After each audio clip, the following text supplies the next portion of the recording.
प्रिय बंधुओं, मैं आज एक वीडियो वास्तुशास्त्र संबंधी बना रहा हूँ। आप सब मानव ध्यानपूर्वक सुनें और समझें। जो भी जिस ग्राम नगर में बसना चाहे या प्लॉट लेना चाहे, उसके लिए मैं ये वीडियो बना रहा हूँ। और जो पहले से बसे हुए हैं वो भी अपना मैं बता रहा हूँ, उसका मिलान करके देखें शुभ जगह पे है या अशुभ जगह पे निवास है। प्रथम, जो पुरुष वसने की इच्छा करने वाला है वो अपनी नाम राशि से उस ग्राम की राशि या शहर की राशि आप अपनी राशि से दूसरी, 9वीं, 5वीं, 11वीं व 10वीं राशि हो, वह ग्राम उस पुरुष के लिए शुभ होता है। कौन कौन सी? अपनी राशि से दूसरी, 9वीं, 5वीं, 11वीं, 10वीं ये राशियाँ जैसे वृक्ष राशि नहीं है, जिसकी कोई भी राशि है, जैसे किसी की सिंह राशि है बसने वाले की और ग्राम की राशि मिथुन है, तो वो राशि 12वीं हो गई। मतलब सिंह है, मतलब सिंह, कन्या, तुल, वृश्चिक, धन, मकर, कुंभ, मीन, मेष, वृक्ष और मिथुन 11 राशि हो गई, तो ये शुभ हो गई। ऐसे देखना है, अपनी राशि से ग्राम राशि तक गिने। अगर दूसरी आवे, जैसे सिंह है, कन्या आ गई, दूसरी हो गई, उदाहरण के तौर पर बता रहा हूँ मैं। जैसे मेष राशि है, दूसरी राशि वृषभ हो गई, फिर 5वीं राशि है, फिर 9वीं राशि, 11वीं, ऐसे वो गांव शहर बसने के लिए उस पुरुष के लिए लाभदायक रहेगा। अब दूसरा विचार बता रहा हूँ मैं, ग्राम की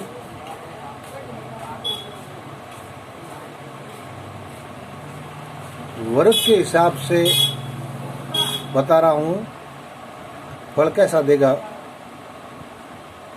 पुरुष अपने नाम के वर्ग को गुणा करें। जैसे अवर्ग है, अवर्ग में गरुड़ वर्ग हो गया,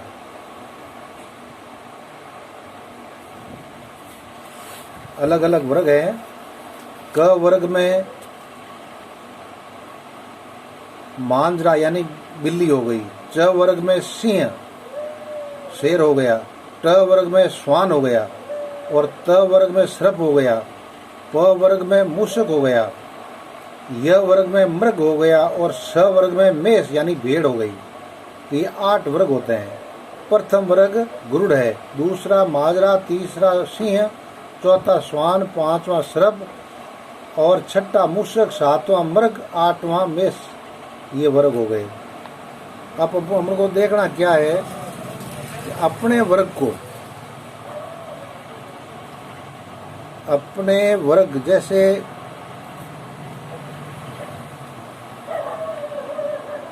बता रहा हूं मैं। मान लो उदाहरण के तौर पर कमलापति का वर्ग क वर्ग आ गया और क वर्ग में माजरा यानी दूसरा वर्ग हो गया और वो पंपापुर में निवास करना चाहता है, तो पंपापुर प वर्ग हो गया और प वर्ग का मूषक हो गया। मूषक वर्ग है, वो है 6ठा और अपना नाम हो गया कमलापति।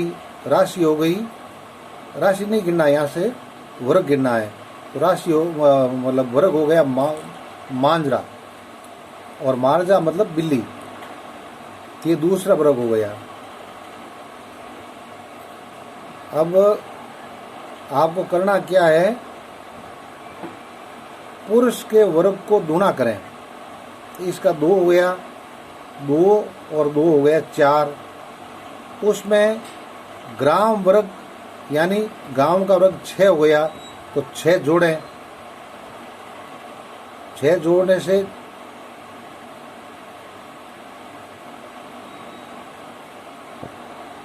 गांव वर्ग जोड़ गुणा करें 4 हो गया, 4 और 6 जोड़े 10 हो गया, उसके अंदर 8 का भाग देवें, शेष जो बचते हैं उसको कांकाणी कहते हैं। तो शेष हो गई इसके अंदर 2 8 का भाग देने से ये ग्राम पुरुष की कांकाणी हुई। अब ग्राम की कांकाणी बनाओ, जैसे 6 हो गए वर्ग, छठा वर्ग हो गया गांव का, मतलब पंपापुर गांव हो गया, तो इसका प वर्ग हो गया, प वर्ग छठा है, 6 को दूना करिया 12 हो गया, उसमें पुरुष का वर्ग हो गया, कमलापति का दूसरा वर्ग, तो 6 दूनी 12 और 2 जोड़ने से हो गए 14। फिर इसके अंदर 8 का भाग देने से शेष 6 बच गए, ये हो गई ग्राम की कांकाणी। यहाँ पुरुष की कांकाणी से ग्राम की कांकाणी अधिक है, अतः ग्राम ही धनी होगा, पुरुष ऋणी होगा, इसलिए उस ग्राम में बसना ठीक नहीं है। इसी भांति सब विचार करें और देखें। इसका मैं एक आपको शास्त्र का फोटो बता देता हूँ आपको, जिसके अंदर आप सब आराम से देख सकते हैं। जो भी भाई देखना चाहते हैं वो आराम से देखें इसको और पढ़ें, पढ़ करके अपना अपना मिलान करें। मिलान करने से आपके लिए वो काम फायदेमंद है या नहीं है। अब ये आप देख लिया, इसको सेव करके बड़ा करके फिर देख लेना। अब मैं आगे बता रहा हूँ आपको, वर्ग के हिसाब से किस दिशा में निवास करें। तो अवर्ग यानी आ ई उ ए होता है, वो अवर्ग बोलता है, उसका वर्ग होता है गरुड़, और उसका 5वां वर्ग होता है वो होता है दुश्मन। यानी उस आदमी हो चाहे शहर ग्राम हो, उसमें निवास नहीं करना चाहिए। अपने से 5वें वर्ग वाले गांव शहर या आदमी कोई भी नौकर रखे, चाहे औरत भी क्यों नहीं हो, उस वर्ग मिलान नहीं होता तो मेल नहीं खाएगा। और अवर्ग की राशि होती है पूर्व दिशा में वो निवास करेगा या घर का पूर्व दरवाजा रखेगा तो उसको फायदा होगा।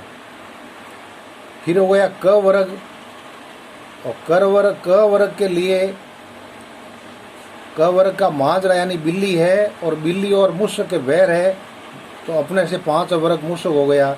और अग्नि कोण उसके फायदेमंद रहेगा निवास करने से, या घर का दरवाजा कोई भी। फिर च वर्ग हो गया, च वर्ग में सिंह हो गया वर्ग, और मर्ग हो गया उसके बैर वर्ग। तो जिसका मर्ग वर्ग है यर लव, उन नाम वाले शहर या गांव में निवास न करें। फिर हो गया ट वर्ग, ट वर्ग में वर्ग हो गया श्वान, और श्वान और मेष यानी श्वान और भीड़ के बैर होता है। तो श्वान वाला यानी ट वर्ग वाला भीड़ वाले गांव यानी स ये होता है मेष वर्ग यानी मींडा। और ये इसको नेत्र कोण में, गांव के शहर के नेत्र कोण निवास करने से फायदा होता है। घर का दरवाजा नेत्र कोण में हो तो उसको फायदा होगा। फिर है त वर्ग, त वर्ग में सर्प हो गया, इसका तथ दध न सर्प वर्ग है, और गुरुड़ सर्प होता है बैर। और पश्चिम दिशा में त वर्ग वाले तथ दध न ये निवास करें तो इनको फायदा होगा। घर का दरवाजा पश्चिम में रखते हैं तो फायदा होगा। फिर हो गया प वर्ग, प फ ब म, और इसका मूषक वर्ग है, और माजरा यानी मूषक और बिल्ली के बैर होता है। तो ये माजरा वर्ग यानी बिल्ली वर्ग वाले में निवास न करें। बिल्ली वर्ग होता है, कख गगड़े वाला बिल्ली वर्ग है। तो पफ बम वाला कख गगड़े वाला जो नाव पड़ते हैं वहाँ निवास न करें, और उन आदमियों से दोस्ती न रखें। व्यवहार करोगे तो हानि में रहोगे। और वायव्य कोण में निवास करने से फायदा होगा, और वायव्य दिशा में ही उनका निवास शुभ होगा। फिर हो गया य वर्ग, यर लव मर्ग होता है इसका वर्ग, और सिंह होता है इसका बैर वर्ग, और सिंह वर्ग है वो चच्छ झ य, इस नाम वाले में सिंह वर्ग होता है। तो सिंह मर्ग के लिए सिंह बैरी हो गया। तो चच्छ झ य वाले शहर गांव में निवास न करें, येरलव वाले। और उत्तर दिशा में येरलव नाम पढ़ते हैं, उसको उत्तर दिशा में फायदा, उत्तर घर का द्वार रखें तो भी फायदा होगा। फिर हो गया स स स स वर्ग, इसका वर्ग है मेष यानी भेड़, और भेड़ श्वान बैर है, और श्वान टठ डढ़ने वाला श्वान होता है, और टठ डढ़ने वाला स स स, ये लोग टठ डढ़ने वाले से दोस्ती करोगे धानी में रहोगे। और ईशान कोण में स स स वाले को फायदा होगा, चाहे घर का दरवाजा रखे तो ही। इसका भी मैं आपको एक चित्र बता देता हूँ, वो आप कंप्लीट देखें।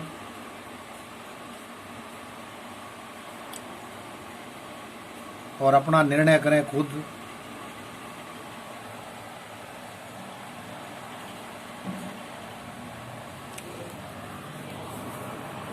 अब आपने ये सब वीडियो देखा है, मैंने प्रमाणित सहित आपको बताया है। और जहाँ भी आप निवास करने चाहो, पहले इसका मिलान करके आप निवास करें तो आप फायदे में रहेंगे। सबके फायदे के लिए मैंने बनाया है। क्यों, अभी समय से होते हैं, हर आदमी इधर उधर बसना चाहता है, कोई प्लॉट लेना चाहता है, कोई खरीदता है, कोई निवास करता है, कोई अपनी दुकानें लगाता है। तो पहले इसका विचार करके फिर उस गांव में निवास करें। पूर्ण समझ में नहीं आए तो आप किसी ज्योतिष से सलाह जरूर लेवें, फिर निवास करें।